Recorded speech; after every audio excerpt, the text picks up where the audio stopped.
अस्सलामुअलैकुम बच्चों, आज हम लोग new Oxford modern English book 5 का chapter stopping by woods on a snowy evening के क्वेश्चन आंसर्स करेंगे। इससे पहले जो मैंने वीडियो अपलोड की थी उसमें मैंने stopping by woods on a snowy evening का पूरी पोइम पढ़ी थी उर्दू ट्रांसलेशन के साथ। अगर आपने वो नहीं देखी तो मैं आई बटन में लिंक दे रही हूँ, आप जाके उसमें से देख सकते हैं और साथ में मैं डिस्क्रिप्शन में भी लिंक दे रही हूँ ताकि आप लोग ईजिली वो वीडियो देख सकें। Answer the following questions. A, to whom did the woods belong. यहाँ पूछ रहे हैं कि जो वुड्स हैं, जो जंगल है, वो किसका था।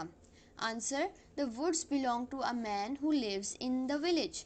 कह रहे हैं कि जो वुड्स हैं, जो जंगल है, वो एक बंदे का था जो कि विलेज में, जो गांव में रहता था।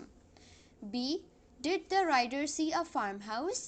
यहाँ कह रहे हैं जो राइडर है, जो घोड़े पे बैठा हुआ था, उसे राइडर कहते हैं।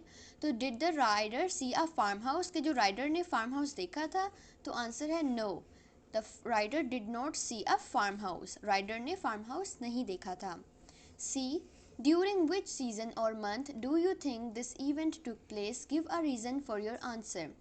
यहाँ पर हमसे पूछ रहे हैं कि किस सीज़न में या महीने में ये इवेंट, ये जो पोइम है, ये पूरा एक वाक़या है। तो वाक़या को कहते हैं इवेंट। ये वाक़या पेश आया, अपने आंसर का एक रीज़न दें। Answer, winter is snowy, the darkest evening of the year could be a reference to the longest night of the year. Usually it is the 21st or 22nd December. तो यहाँ कह रहे हैं जो सर्दियाँ होती हैं वो स्नोई होती हैं। तो ये रीज़न दिया है हमने कि जो सर्दियाँ होती हैं वो स्नोई होती हैं। और the darkest evening of the year, और वो darkest evening of the year जो होता है, could be a reference to the longest night of the year. जो darkest evening of the year, जो साल की सबसे अंधेरी शाम होती है, वो ही सबसे लंबी शाम रात होती है उस साल की।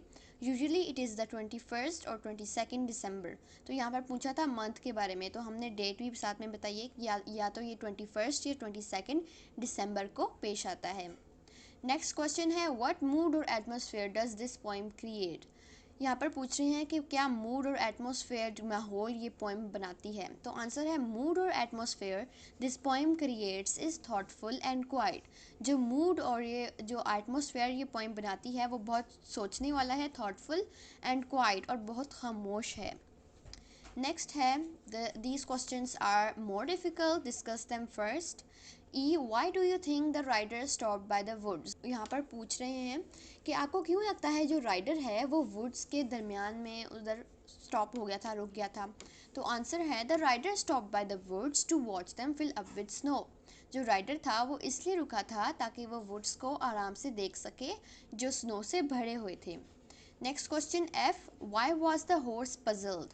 बच्चों, पजल्ड का मतलब है कंफ्यूज, कि जो हॉर्स था वो कंफ्यूज क्यों था। Answer, the horse was puzzled because they had stopped in the woods without a farm house near on the darkest evening of the year. जो घोड़ा था वो इसलिए कंफ्यूज था क्योंकि वो जो है वो स्टॉप हो गया था, किसी फार्म हाउस के बगैर स्टॉप हो गया था आसपास, जो कि आसपास फार्म हाउस नहीं था, इसलिए वो स्टॉप हो गया था on the darkest evening of the year, और वो भी सबसे अंधेरी शाम को साल की, इसलिए वो घोड़ा पजल्ड हो गया था, कंफ्यूज हो गया था। Next question G, where do you think the rider was going.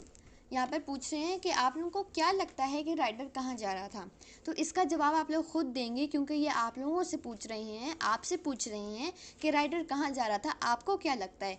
तो जो मुझे लगता है वो मैंने आंसर में बताया है कि I think the rider was going for a very long journey because he uses the phrase and miles to go before I sleep. मुझे लगता है जो राइडर है वो जा रहा था बहुत लंबी जर्नी पे, क्योंकि उसने ये फ्रेज़ इस्तेमाल की थी, and miles to go before I sleep. तो इसी के साथ हमारे ये क्वेश्चन आंसर्स इस चैप्टर के कंप्लीट होते हैं। मिलते हैं अगली वीडियो में नेक्स्ट चैप्टर के साथ। अल्लाह हाफिज़।